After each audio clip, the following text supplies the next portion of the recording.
નમસ્કાર, સંદેશ ન્યૂઝના digital platform સાથે હું છું માલવી.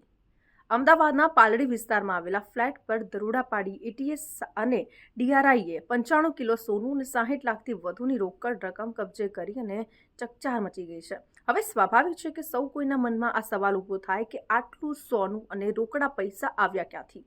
આ મુદ્દામાલનું કનેક્શન મુંબઈ સાથે છે.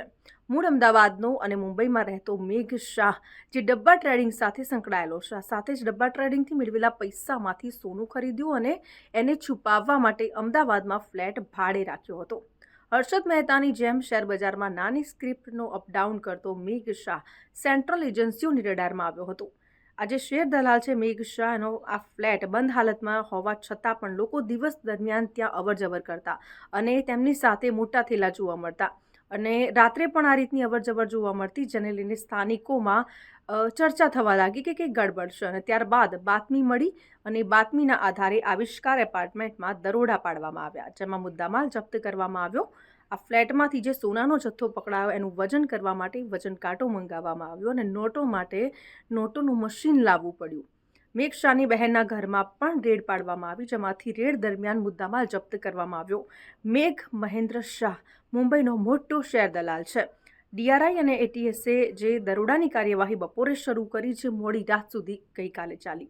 હવે આ સમગ્ર મામલે તપાસ કરવામાં આવશે કે ભાઈ ફ્લેટ ક્યારે ભાડે રાખ્યો, ક્યાંથી કેટલું સોનું અને રોકડની હેરાફેરી કરવામાં આવી. મેઘ શાહે શેરબજારનો અઠંગ ખેલાડી છે.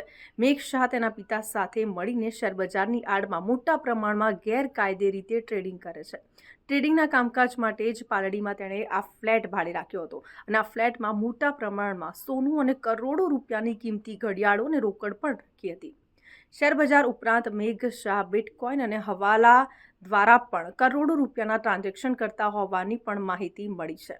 આજે અનેક લોકો વધુ કમાણી કરવા શેરબજારમાં રોકાણ કરતા જ હોય છે અને લોકોની આ લાલચનો લાભ લઈને આજે ખેલાડી છે મેઘ શાહ, એણે અનેક રોકાણકારોને રાતા પાણીએ રોડાવ્યા. 2024માં ગુજરાત ટૂલ રૂમ સ્ક્રિપ્ટમાં રોકાણકારોને મોટું રોકાણ કરાવ્યું અને લોકોએ તેમાં નાણાંનું ઇન્વેસ્ટ કર્યું અને ત્યારબાદ ગુજરાત ટૂલ રૂમના ભાવ અડધા થયા અને આ સાથે જ રોકાણકારોને ખૂબ જ મોટું નુકસાન ભોગવવું પડ્યું. ભાવ તળિયે ગયા અને રોકાણકારોને કરોડો રૂપિયાનું નુકસાન થયું. હવે વાત કરીએ મેઘ શાહ વિશે.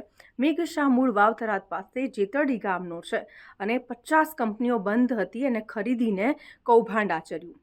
સેબીમાં સેટિંગ કરી કાળા નાણાંને ધોળા કરાવતો અગાઉ પણ શેરના ભાવમાં ગેરરીતિ થઈ હોવાના કેસ પણ સામે આવ્યા. બંધ કંપનીઓ ખરીદીને કરોડો રૂપિયાનું કૌભાંડ આચર્યું અને કરોડો રૂપિયા બનાવી લીધા. હવે એટીએસ અને ડીઆરઆઈ દ્વારા આ મામલે તપાસ કરવામાં આવી રહી છે. આગળ પણ વધુ ખુલાસા થાય તેવી શક્યતા છે. તો આવા જ ઇન્ફોર્મેટિવ વિડીયોઝ જોવા માટે સંદેશ ન્યૂઝના ડિજિટલ પ્લેટફોર્મ સાથે જોડાયેલા રહો.